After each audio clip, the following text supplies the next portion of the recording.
Mayon mga kapatid, liway abas ni para sa News 5 Bisaya. Nadawat na ni Vice President Sara Duterte ang summons nga gipadala sa Senate Impeachment Court. Tungod kay nadawat na ni sa bise, kinahanglan na niya ning tubagon.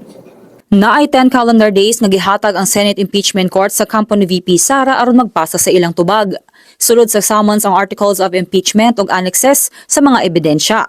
Hastasad ang USB drive nga naay soft copy. Kinahanglang tubagon ni VP Sara ang mga aligasyon para sa anang paggasto sa confidential funds, unexplained wealth, bribery o death threat sa kinabuhi ni President Bongbong Marcos. Samtang gihatagan og 5 days ang House Prosecution Panel aron magkomento sa ipasa nga tubag sa kampo ni VP Sara. Naglaom sad sila nga sugda na ang paghusay sa mga kaso ni VP Sara sa second week o third week sa June. Mas lamang kaniatong balita, magpadayon sa pagbantay sa social media pages sa News 5 para sa mga balita ug update.